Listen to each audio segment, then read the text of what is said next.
Mark Rothko.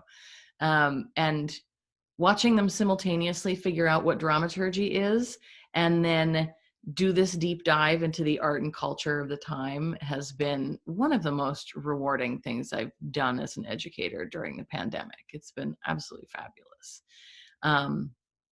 So that's about it for me. I will go ahead and hand things over to the next panelist and look forward to questions from you guys.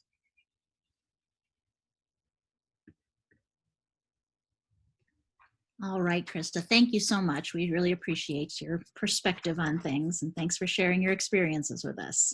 Sounds like you have had some wonderful ones. So we are next going to go to Heather Liz Copps, and she's going to share her information with us. Heather Liz, go right ahead. Thank you. So like Krista, I'll give you a little bit about how I got into it. I actually started my interest in it when I was in high school. A teacher of mine was talking about how there used to be a job with Broadway shows called the show doctor when a show wasn't doing well, and they'd bring this person in to kind of come in and try to fix it. And I was like, well, that sounds like fun because I can't write on my own, but I'm really good at pointing out what other people are doing wrong. And so with that, and then after taking theater history courses, and David Baker was actually my first theater history professor, and it stuck. And having, you know, I've always loved history too. And so seeing that that could all be combined when it came time that I decided to pursue graduate school, I wasn't quite sure at first if I wanted to go. And then I started, I was working on a production of Ragtime when I was in college. I was the assistant director, and we had a dramaturg, and it was the first time I had heard that term, first time I had ever worked with one. And she was getting her master's. She was a graduate of Marymount, and she was coming back and getting her master's at Brooklyn College, but using this as kind of like field work hours. And seeing what she was doing, you know, Ragtime, for those that know, it's a very historically based play. There's a lot going on, a lot of information, a lot of contextualizing to do. And she came in with binders full of information for us, whether it was stuff for costumes, whether it was like newspaper clippings about these historical events that are talked about throughout the show. And I just thought, like, this is a really cool way to just get more into the show that you're doing and learn more while also putting on the production. So I did my research and ended up going to Catholic University to get my master's, and had some great experiences because DC has a great theater scene that I didn't really know about until I started looking at graduate schools. And they've got, you know, the Folger Shakespeare Library is down there, which is a great research tool if you're into Shakespeare. It was an absolutely great to be able to go in there and study. But they've also got a very interesting, like, underground theater scene too, which is where my theater interest ended up lying. As Julie mentioned, my research area was in Grand Guignol Theater, which most people probably have not heard of, but it was this tiny little theater in France where they did naturalistic horror productions. So our horror cinema started, it wouldn't really exist the way it does without that little theater. And luckily in DC, they have, or at least had while I was there, a Grand Guignol Theater Company. So that's kind of how I got into it and was able to take my research work and actually put it into action there.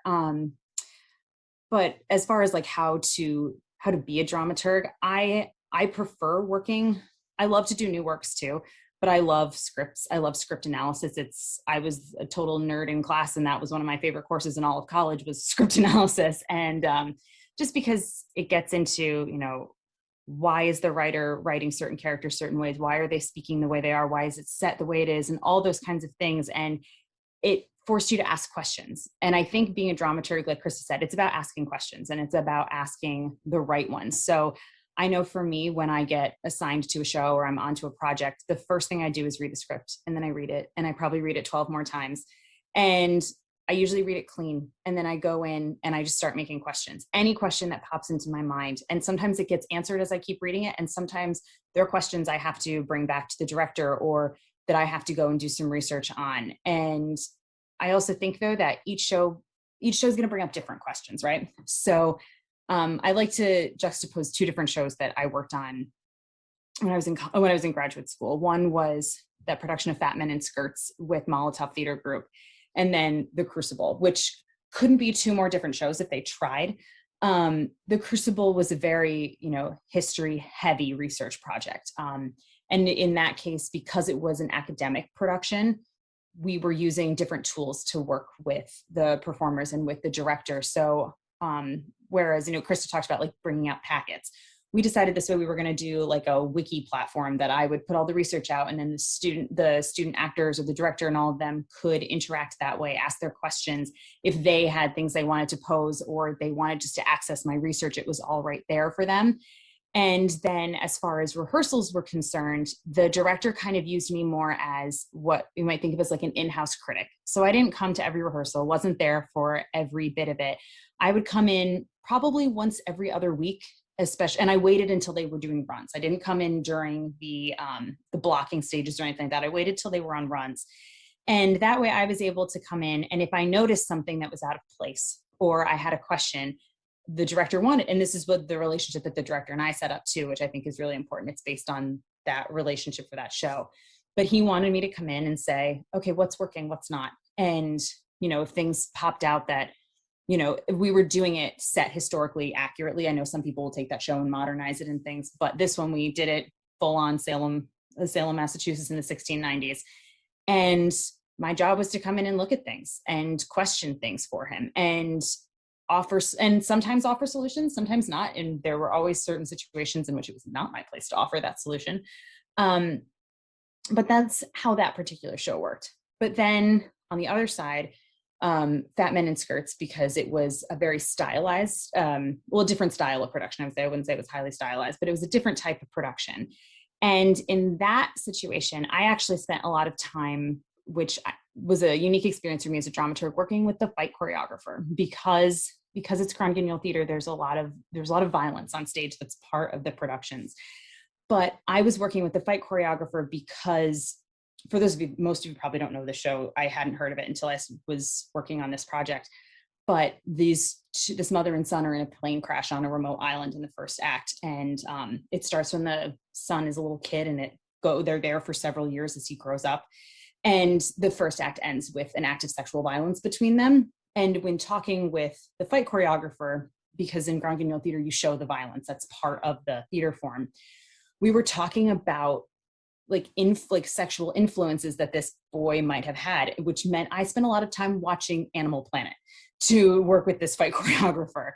And then later on, we would talk about how, like, we went into some psychological stuff, like how does being secluded and then suddenly coming back to what your life should be like, how does that affect a person and things like that.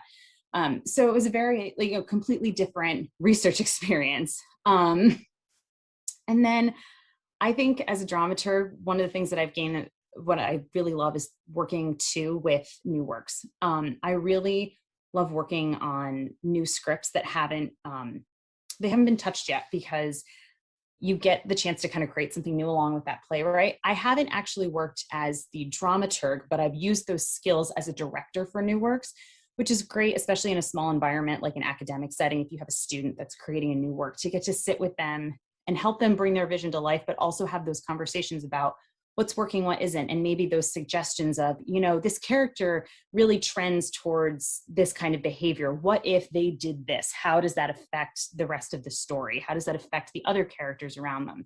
And those are the kinds of questions that I think come from that dramaturgical perspective that you can then use as a director. I also think that the historical research too, I didn't have a dramaturg for the production of 1776 at SLOC, but I had done my own research for, I knew I was doing the show for about a year. And because of that, I kind of had my research. I knew what I was going to do. I served as, in many ways as my own dramaturg, but I wanted to make sure that choices were being really well informed as far as dialect work, as far as certain casting choices. Like I had questions when we decided to cast the Courier as an African-American. Part of it came from having seen Misty's production in 14 years ago, and they had cast a young Black man in the role. And I thought this works really well, but then I did the historical research and discovered that Washington himself had a Black secretary who was a slave, and that he petitioned for his freedom after the war was over. And I was like, oh, here's the historical the historical information to back up this choice. And also in the music, if you listen to his song, Mama Look Sharp, it is written like a spiritual. And to me, that supported that very specific casting choice. So things like that can really be helpful and informative when you're trying to put a production together. I do really go back to that the script is really center. I think it all really comes back to that text that's in front of you, as a director or as a dramaturg, even as an actor. And I think having those dramaturgical skills can be really helpful as a performer too, because a lot of times as actors, we get focused in on our role and what we have to do and what our character brings to the story. And so sometimes we don't realize, because we're as actors, we make choices, right? But I think when you have that kind of dramaturgical perspective on it, it helps you make more informed choices that, you know, it helps you, not always, not 100% of the time, because nothing's fail proof, but it helps you make more choices that are going to be strong and fewer that are strong but wrong. So I think it's a great part of theater. I would love to see it show up more in the US in general. But especially I would love to see locally here in the capital region, use of this skill, because I think it only serves to elevate. It really does, whether you want to use that person as that in-house critic, or you need that help with the contextual research, or you just need somebody to ask the questions that maybe you aren't thinking about. As a director or any part of a production team, as an actor, it's an invaluable team member to have. And I love doing the work. I think it's great, and happy to share my thoughts. Heather, thank you so much. My gosh, that's wonderful. We appreciate hearing your perspective, that's for sure. So thank you very much. All right, well, we are going to go on to our third panelist, David Baker. And so David, you are on. I'm on, and I'm not muted. That's unusual for me sometimes on Zoom. Even better, yes. Yeah. Well, thank you all. You know, I come tonight feeling a bit of a fraud around this. I've never served as a dramaturg, but I've worked with companies who provided me with a dramaturg, and you know, so I, as Heather mentioned, I teach theater history, and I like to bring that experience to my students within a production. And sometimes you have students who are very motivated towards it, and so I'll have a student who works with me and you know, finds out different types of information. I try to just give them a few areas to cover within the play that I find of interest, but I try not to give them really specific directives, like, you know, find me the type of pen that's used, because I'm interested with what they're going to bring in. And the nice thing is, you know, we live in such a time, you know, I grew up in such a time where if you wanted to learn something, you really had to go to a library and get out a book and, you know, flip through the pages and read it. And everything's at our fingertips these days. And so, you know, you can almost do what's the pop-up dramaturgy, you know, in a rehearsal room, or doing a table read with students, especially if you can get them interested in the time period. And you know, Krista mentioned something about going down a rabbit hole. I find dramaturgy and research for me is like whack-a-mole, you know, because you hit it, you find a question you want to do, and then something else pops up. And so what I want to say about the piece with dramaturgy and research is my personal process is similar to others, reading the play a bunch to begin with, and reading it in different types of ways, reading it and not thinking about it, reading it and putting it away, reading it and trying to picture it, reading and asking questions. I do that, you know, I would say upward of 10 times, alongside any types of research that I find that I'm going to need for this production. One of the things I feel like I've prepared stories. I don't know if I'm going to use them all. I don't know if they're even good stories. But one of the things I've found that is a good thing and a bad thing for me about dramaturgy is, you know, sometimes I've tried to direct my research, if that makes any sense, when we talk about the play is central, I think is the play is central. The play is the author's words. I think we should know things about the author and know things about the author's world, and work towards bringing it to this world. But when I've tried to direct my research, and I've been very rigid, what I realized at some point was I needed to put my research in dramaturgy away, probably after the table read part. And whatever I needed would be there, but that I shouldn't worry so much about it. I worked on a production of The Merry Wives of Windsor in Florida about 20 years ago. An amazing dramaturgical experience. A lousy rehearsal and performance experience, because this director was really smart and he wanted to set it in kind of a post-World War II sort of Eisenhower going into Cold War, looking at a nuclear family at the time. He really understood this time period. And he said, so this is what Mr. Ford is like. This is what Mr. Page is like. This is the resort they're going to. And that, he had everything from Shakespeare's play kind of set up and lined perfectly with the world. We learned a lot about it. It was fascinating research to do around the table. When actors started to get up and explore their characters, they are often told, no, you can't do that. You can't do that because that wouldn't have been done at the time. Okay. And so about the third time an actor hears that, you start pushing back, both against the research, against the concept and everything. So I think it's really good to invest in the work that, in the dramaturgy, but to allow yourself to be flexible as well, because you got 10 actors in the cast, you got 10 brains in the room, and 10 brains may have 10 different ideas about things. I kind of think the best idea wins, even if it doesn't, even if it's not as accurate as we might like. I've also felt lucky as a director when I've been able to work with, I'll call it a muse, someone who knows the experience and can bring it to your cast. I've got some fun examples. I mean, I did a play a few years ago called And Then They Came for Me, Remembering the World of Anne Frank. The author was James. Okay, I'm not going to remember the author this second. But it was about a woman named Eva Schloss, who survived the Holocaust. And she and her mother survived. Her mother went on to marry Otto Frank. And so she became Anne Frank's posthumous stepsister. So I'm directing this play in February. We're taking students to London in January. And she's still alive and living in London. I just happened to say, could I talk to you about this? And she brought the whole cast to her home. We happened to have the whole cast traveling with us.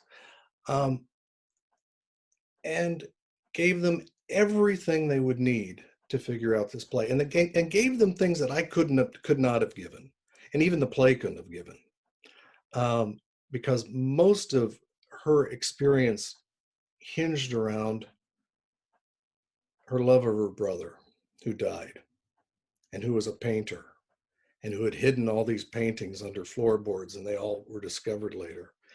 And we all learned this. By the end of it, we're just brokenhearted thinking about this brother. And not only was listening to her, and not only was she amused, but just this brother who was an amazing artist. We ended up having his artwork in the rehearsal studio. So that occasionally, if we wanted to reference something from the play, we could say, I wonder who painted this, and I wonder when this happened. And I still have one of them hanging in my office at my work. And I think about that every day, and that was an experience I couldn't have come up with. Another one was, well, if you know In the Next Room or the Vibrator play, I think it's just a wonderful play. And I think it's very delicate. It's kind of whimsical, and I think in the wrong hands it could be very badly done. Um, and so there's this book called The Technology of Orgasm by a woman named Rachel Maines, who's a historian and studies, I don't know, studies cell phones, studies lamps. I mean, she just studies stuff. But she happened to study the vibrator and wrote a book about it. And that book, she ended up talking to our cast, and she was very helpful for me at answering questions. That book grounded that play to where there was nothing silly or funny about it. Every single thing made sense.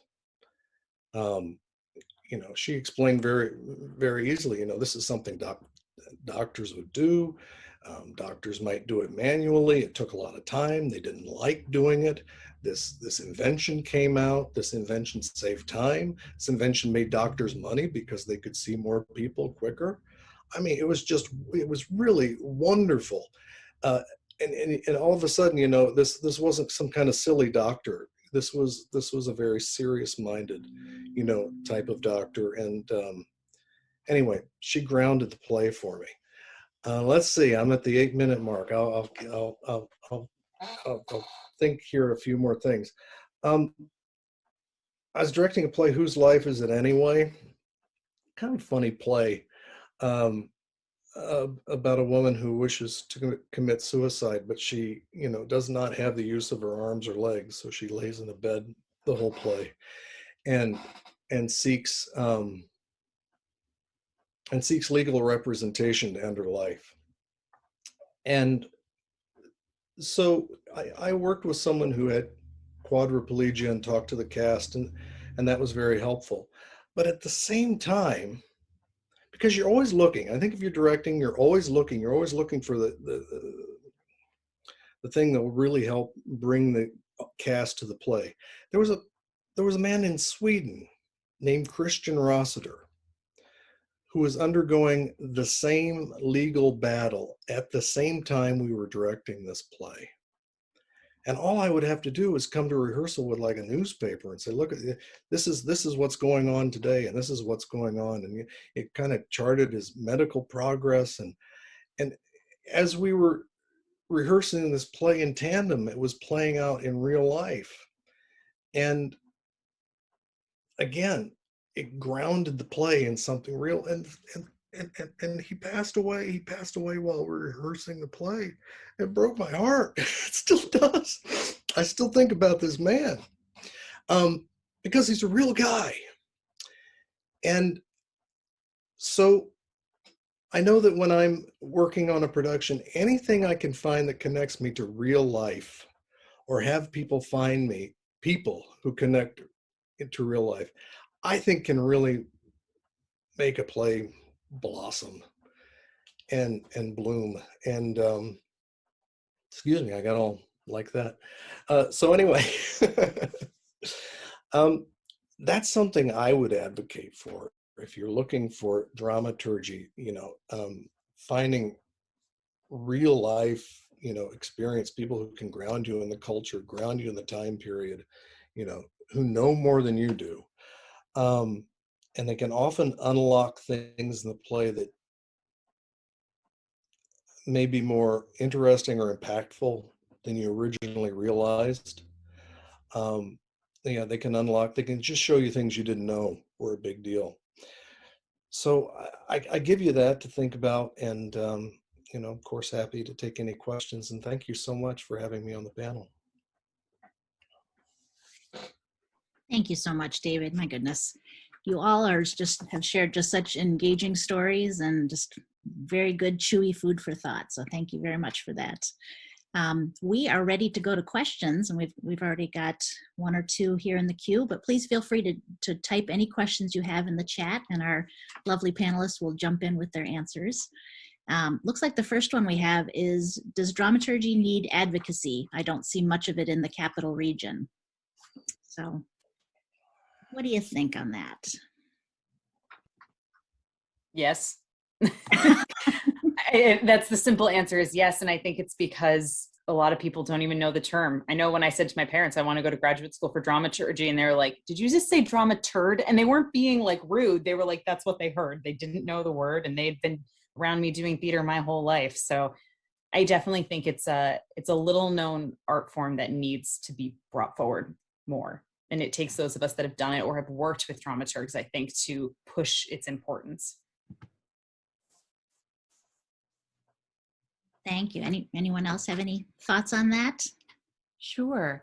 I think that, dramaturgy requires advocacy in lots and lots of different ways, right? It's not common in the US. It's getting better, you guys. There's a lot more folks doing dramaturgy.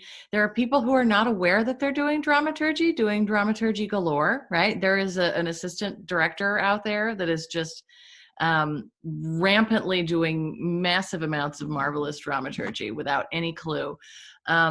But I think just working to normalize this role is a really, really important thing. And I think it starts with students. It starts with working with young people, and in other areas where theater professionals are offering up assistance, right, to other theater groups. Just empowering somebody to do it.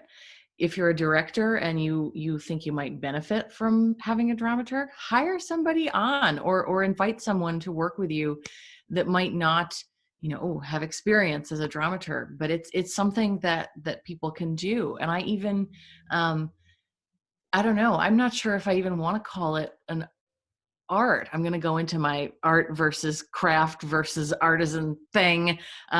Please stop me. But it's something that, it's a very doable thing. It is not this mysterious, you have to know all of the right answers. You just have to ask the right questions. And all of the questions are the right questions if they help the creative team. So yes, lots of advocacy. I think I'd just add advocacy even within the cast and rehearsal room that you're working in, because Krista mentioned those packets. Sometimes actors don't read those packets, and people work very hard on them. And it's one thing to jump into a show and go, I'm going to do my part and I'm going to learn my lines and but if you're not curious about the world of the play and everybody's not starting on, with some kind of a solid foundation that everyone understands, then you get unevenness. So I advocate for it within the rehearsal room too. I actually want to jump in on packets again and all of the interesting ways to get people to engage, right? It's harder for everybody to engage with a stack of papers now. And, this is kind of a truism. Actors like pictures. And there's a reason that actors like pictures. It's not an insult to actors. It allows people to get into a different world, right? To understand, right? To visually connect with something. So I love websites, dramaturgical websites, and being able to shop around and scroll and skip and find what you want instead of being daunted by this great pile of papers. Okay, well, thank you. And we did have somebody mention that she was in a theater group that had a self-proclaimed dramaturg, but would present the papers and they would get filed away without a discussion. So I think you've addressed that, and we appreciate that. The next question we have is, does it benefit a production more to have a director doing double duty as their own dramaturg, or do you have those two roles separated? What do you think about that? I say it benefits. However, a director is going to do their own research. The nice thing is a dramaturg brings in things you hadn't thought to research, or think about. Right. So it's just another brain looking at the show. I find that very important if you can have it. Yeah, I agree. I agree with David on that. I think, theater is such a collaborative art. Having an extra person and an extra set of eyes, and like David said, an extra brain, it really doesn't hurt. It's only going to benefit. And I mean, the director is going to make ultimate decisions, but I think also too, because the director has to make all those ultimate decisions and has so many other things on their plate, yes, they are going to do some research, but you have somebody whose job it is to dig even further, it's only going to benefit the production and take a little bit of pressure off the director too. Yeah, we have such great expectations of a director in Western theater practice. Know everything director, right? It's such a valuable thing for them to have someone else who's looking at the big picture, right? You've got 10 actors and they're all looking at the thing from the perspective of their own character, and that is fine, and that's what they should be doing. But it's valuable to have someone to converse with. And I will be the first one to tell you that I have heard many dramaturgical horror stories about the dramaturg who says, but no, it must be. That's rare. It's out there, but it happens and then deeply traumatizes a director, and they carry it with them for the rest of their lives and tell everyone. I think that sensitivity is really important, and that relationship between director and dramaturg needs to be really clearly ironed out before production ever begins. But it's nice to just allow the director to have somebody else to communicate with who's looking at the picture in not the same way, but from a similar framework. Okay, well, thank you. If people who are listening here, if they're, kind of getting the bug to learn more about being a dramaturg, where do you think people could go to get that kind of information here in the Capital District?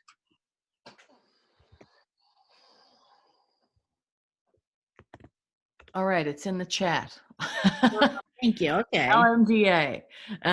That's the spot. And there's a yearly conference, and this is a moment where we should take advantage of the fact that we can go to things that are, it's a conference in Mexico City, and you can go online without picking up and going and experiencing that and seeing where the state of the profession is. And there's more basic information on there as well, when you're just kind of going like, oh, I don't need to go to a whole conference, but how do I start? How do I start doing this kind of work? Okay, well, thank you for sharing that. Appreciate that. Yeah, are there any other places, say somebody can't fully go to school to learn this kind of an art form, but that they are interested in working with a community theater or local theater as a dramaturg. How could somebody get started with that? I think there's a couple of things, especially if you're going to talk on, like, say, the community theater level, say it's SLOC. If a show is announced and a director's announced and you're interested, reach out to them. They may not understand the value of it, or they may want somebody who's a little bit more experienced, but, ask. The answer is never going to be yes if you don't ask the question. And I think too, you have, the three of us are all local. I know I would be willing to chat with somebody who had questions. I'm happy to do that. It's a great part of the theater it's a great part of the theater experience. It's not always utilized. So I'm always happy to talk to somebody who's interested in it and be a resource. Thank you, Heather. Yes. Well, good. Well, it looks like we are through our questions at this point, and plus we're nearing the end of our time together tonight. So I would just like to sincerely thank Dr. Krista Dennis, David Baker, and Heather Liz Copps for being part of our panel with us today and just sharing their wealth of knowledge and experience. We really do appreciate that. Thank you. Also like to thank Trish Scott Dembling, who's our artistic director, for speaking with us at the beginning. And I'm going to give a nice shout out to Audrey Carlton, who is our SLOC's Director of PR and Advertising and is doing all the behind the scenes pieces that are helping to make all of these events happen. So we really appreciate her. Thanks to her. So please join us next Monday, the 29th at 7 o'clock. We're going to start advertising it. We are having a Writing Life panel where we're going to have 4 Capital District creatives, from songwriters to playwrights to bloggers and everything in between, who will just be talking about their writing life and can help encourage other folks who are interested in getting started in writing as well. So we are very thankful for all of you participating, being with us here tonight. We're just very happy you joined us, and please keep an eye on everything that is coming up from SLOC within the Writing in the Arts events and beyond that. So we so appreciate that, and we thank you all for being with us. Take care, everyone. Have a